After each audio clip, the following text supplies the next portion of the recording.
Hello everyone and welcome back to another video. Today we'll be making a new pencil drawing. I'll be sharing some tips and tricks that I use when I draw with colored pencils that could maybe help you get more familiar with colored pencils as well. I am by no means an expert on using colored pencils. I'll just be sharing what I do and some tips and tricks that I use to make my colored pencil drawings more vibrant and yeah.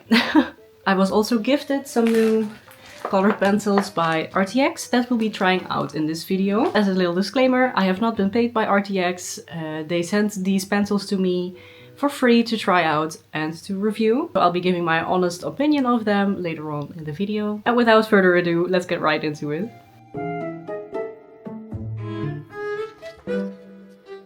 Hi, voiceover Aiko here. Hope I didn't jump scare you. I wanted to start by sharing some tips and later on talk a little bit about the pencils themselves. While I was filming for this drawing, I was recovering from a flu and still wasn't feeling my best yet. I'm still recovering from it, to be honest. But yeah, I feel a lot better. I still only have this cough that just won't go away, so if I sound a bit off, now you know why. A while back I posted this silly little video over on my Instagram where I show some Muppet drawings that I made. This video did really well and I was asked a couple of times if I could share how I got such vibrant colors using colored pencils. So I thought this would be the perfect moment to talk about it.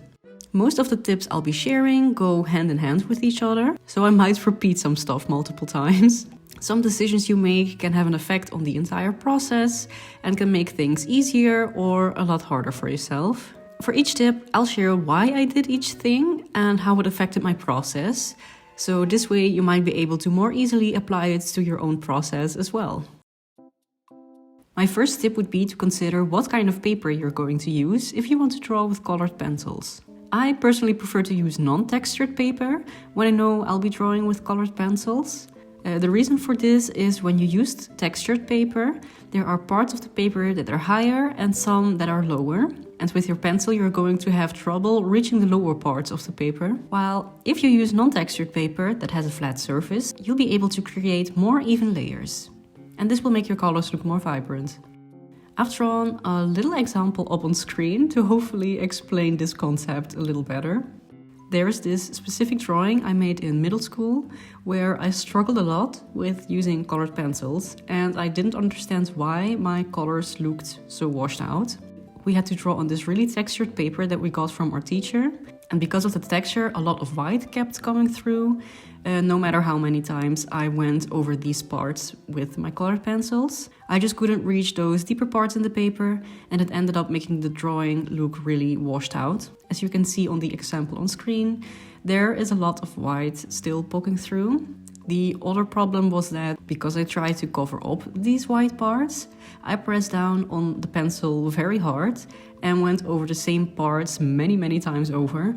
This also kind of prevented me from fixing the problem. If you go over certain parts many times over, it makes it harder later on, since there basically isn't any room for the new colored pencil layers to hold on to the paper. So as you can see, one problem basically led to another, which led to another, making the entire process a lot harder than it had to be. Also kind of annoyed that my art teacher from back then just didn't explain this to us and left us struggling in the dark, but yeah.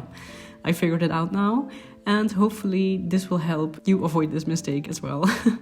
What I would recommend you do first is try out the paper that you are going to use and see if it fits your medium. You can draw with colored pencil on textured paper if you want, of course, but keep in mind that the paper can have an impact on the end result and decide for yourself if that's the result that you are looking for. For the drawing I'm making right here, I'm just using my sketchbook.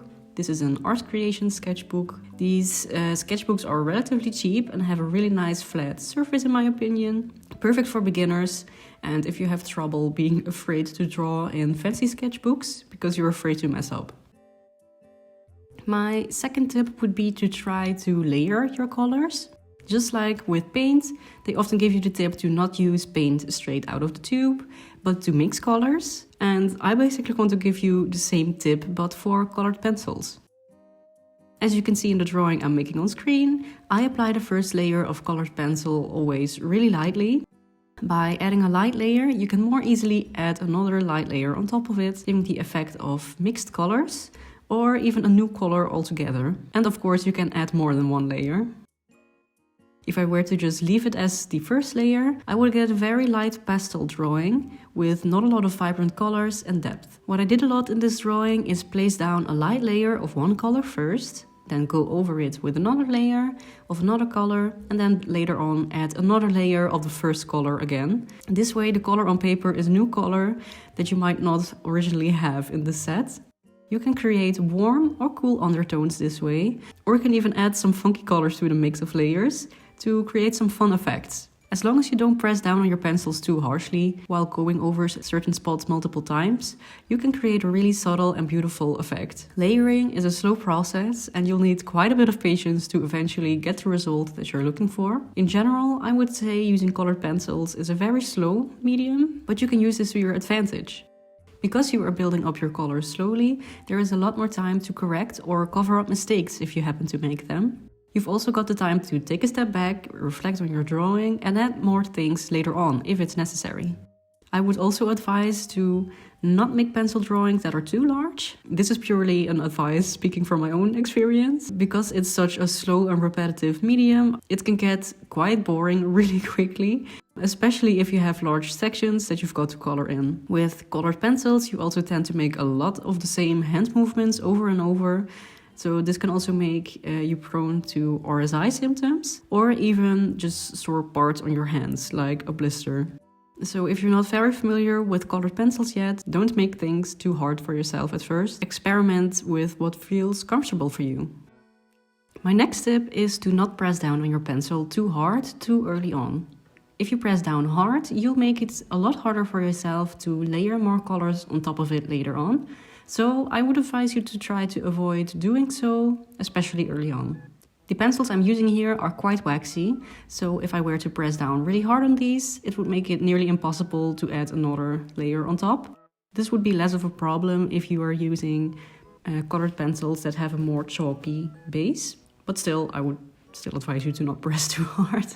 Not pressing down hard might make it so your drawing looks a lot more washed out during the early stages of your drawing, but that's okay. Try to be patient. You know what your drawing should end up looking like, and you can always add those darker layers later on in the process. By building up your darker spots gradually, you can create more even contrast within your drawings instead of having a few really dark spots that you can't get rid of. Pressing down really hard also makes it harder to cover up any potential mistakes that you've made. Another side effect that you might notice if you hold your pencil very harshly and press down a lot is that it adds more strain to your hand and wrist and can make your joint exhausted more quickly. If your hand starts to hurt, you'll get impatient and want to finish more quickly, which can then in turn result in you making rushed decisions that you might regret later on. If your hand starts to hurt, take a break.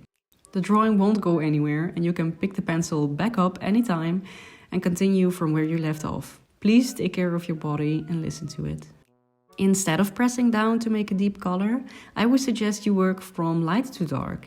I personally like to establish the lightest parts of the drawing first and start building up the contrast around it. With colored pencils, it's easier to add darker colors than it is to add light again, so try to keep this in mind while drawing. A good way to deepen your colors is to add a lot of layers. Don't forget to not press down too hard and mix different kinds of dark colors. If I, for example, notice my dark blue isn't adding a lot of contrast to a specific pot I'm trying to create a shadow in, I try to add a dark purple or a dark green to that spot. Sometimes you'll just need another color to deepen the shade that you're trying to make. Plus it often helps to create a more rich color. If you're having trouble creating contrasts, for example, not knowing how light you want some parts to be and how dark you have to make other parts, or having trouble seeing what parts should be in a darker value, you can try to take a picture of your drawing and edit it to black and white. By looking at your drawing in black and white, you can see the value/contrast more clearly. Another way you can see the values of your drawing more clearly is by taking a step back from your drawing, like literally taking a step back, and squinting your eyes. This way you can't focus on the details anymore and only see the values/contrast more easily. If you notice you don't see enough contrast in parts where there should be more, you can add more dark layers to it. This next tip is more of a personal preference, but I would suggest you try to use colored pencil as a base for your sketch instead of using a regular pencil. If you use a colored pencil, you'll be able to more easily blend colors within your final drawing than you can if you use the dark gray graphite from regular pencils. If you love using mechanical pencils like me, you can also get colored fillings for those too. Say for example, I were to draw a tomato. I would use a red, soft pink or orange if I wanted the sketch layer to become almost invisible later on. Or you could maybe even use a light blue if you feel like creating a funky outline later on. It's up to what you want to do with your drawing. Experiment and see what works best for you. I do have to say that I often find colored pencil harder to erase than regular pencil, especially if your sketch isn't turning out the way you wanted it to, and you have to go over certain parts multiple times. If sketching with colored pencil doesn't work for you, you can always try just drawing with a regular pencil and later on trace your sketch over on a light box or window with colored pencil. I am someone who loves to mix different kinds of mediums for my traditional art. When I work with alcohol markers, watercolors or even acrylic markers, I almost always end up using colored pencil for some extra depth or to add some finishing touches. For the drawing I'm making right now, I try to stick to using only colored pencils. But if you haven't tried already, I would very much suggest you to not feel like you have to stick to one medium whenever you decide to make a drawing. You can even mix traditional and digital mediums together if that helps you create the result you want. Go ham! For the Muppet drawings I was talking about in the beginning, there I combined acrylic markers and colored pencil with each other. For this one, for example, here I used acrylic marker for the background. The background wasn't the focus of the drawing, so I wanted it to have less detail and be done more quickly, and acrylic markers worked the best for that purpose. For the little guy himself, I wanted to use colored pencil for the base and a white gel ink pen for the highlights. I first made a sketch with a reddish pencil to place down the proportions and slowly build up the color layers while looking at a reference picture. I tried to build up the colors consistently by not focusing on finishing one part first, but going back and forth between different parts of the drawing. This way I had more control over the value of the entire drawing. When the drawing was done, I noticed there were some parts that I had made a little bit too dark, so I added some white highlights with it with the gel pen. And voila, it's Pepe! Not all colored pencils are equal, and just like with paint, there are many different types of colored pencil. Some that are wax-based, some you can use with water, while others are waterproof. Some that are more chalky, some hard, some soft, etc. Each different base can create a different effect that you can use to your advantage. The colored pencils I'm using for this drawing are the Arrtx 126 colored pencil set. These have a wax-based core. I'll put up a video on screen where you can really see the texture of the pencil on paper. I found that these pencils layer really nicely on top of each other if you press down lightly. Due to the waxy consistency, these do get more difficult to layer if you press harder on the pencil. I've used these for a few drawings now, and overall I'm quite happy with how they work. Some of them had these hard bits where I think the base wasn't mixed properly. I'm not entirely sure how to describe it, but when drawing it almost feels like there is like a little stone within the tip of the pencil. This could cause the color to be inconsistent sometimes, or for the tip to scratch the paper. A little bit annoying, but I found when I sharpened my pencil a little bit more, this often got rid of that problem.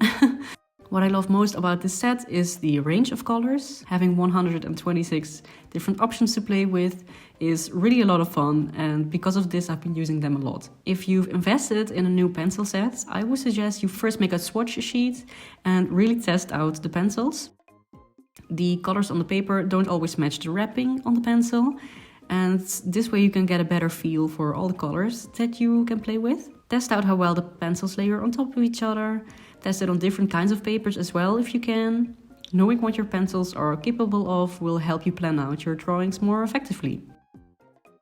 And that's about all of the tips I have for now. In general, I would suggest you study color theory and try to redraw references or pictures if you want to get better at coloring. Try to copy the colors you see and really try to observe and let go of what you think the color should be. What I mean by this is, for example, when you draw an eye, you know that the space around the pupil, the sclera, is white.